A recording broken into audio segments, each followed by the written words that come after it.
ছোট্ট বাচ্চাকে কিভাবে হত্যা করা হয়েছে দেখেছেন।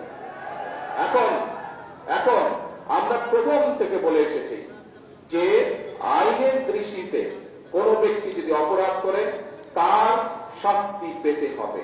আইনের শাসন আমরা প্রতিষ্ঠিত করতে চাই। কিন্তু প্রিয় ভাই বোনেরা, আপনি যখন কোনো কাজ করেন, সেটি আপনার নিজের কাজ হোক, কৃষি কাজ হোক, সেটি যে কোনো কাজ হোক না কেন, সংসারের কাজ হোক, একটা নিয়ম কারণ আছে না? যে কোনো কাজ করতে তো কাজের একটা নিয়ম কারণ আছে। এই নিয়ম কারণটাকে মেনে নিয়েই তো কাজটা করতে হয়, তাই নয় কি? আপনি যদি হাঁস ফলেন, গরু ফলেন, ছাগল ফলেন, ধান চাষ করেন, সবজি শাকসবজি চাষ করেন, তারপরে যে নিয়ম আছে, কখন আপনি বীজ বুনবেন, কখন আপনি পানি দিবেন, কখন আপনি সার দিবেন, নিয়ম কারণ আছে না?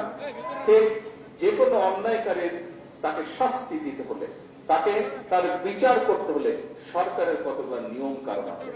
এখন আমরা খেয়াল করছি প্রিয় ভাই বোনেরা, গত কয়েকদিন ধরে কিছু সংখ্যক মানুষ, আপনারাও খেয়াল করেছেন, পত্রপত্রিকায় দেখেছেন, আপনারা রেডিও টিভিতে দেখেছেন, আপনারা কিছু সংখ্যক মানুষ একটা পরিস্থিতি তৈরি করার চেষ্টা করছে। রাস্তাঘাট বন্ধ করে দিচ্ছে, যানবাহন চলাচল বন্ধ করে দিচ্ছে, এখানে আগুন ধরাচ্ছে, ওখানে উত্তেজনা সৃষ্টি করছে।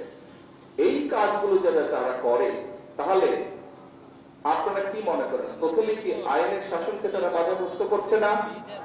আইনকে আইনের মতন কি চলতে দিচ্ছে না।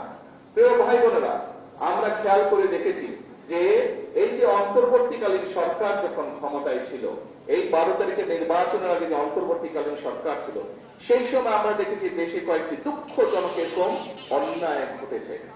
সেই অন্যায় যখন ঘটেছে, আমি নিজে সেই সকল বাচ্চার মায়েদের সাথে কথা বলেছিলাম। আমাদের দলের আইনজীবী, আমাদের দলের চিকিৎসকরা গিয়ে সেই চিকিৎসা দিয়েছে, আইনজীবীরা গিয়ে সেই আইনি সহায়তা করেছে। কিন্তু তখন আজকে যে সকল ব্যক্তিরা হইচই করছে, রাস্তা অবরোধ করছে, বড় বড় কথা বলছে, সেদিন কিন্তু তাদেরকে আমরা মাঠে দেখিনি।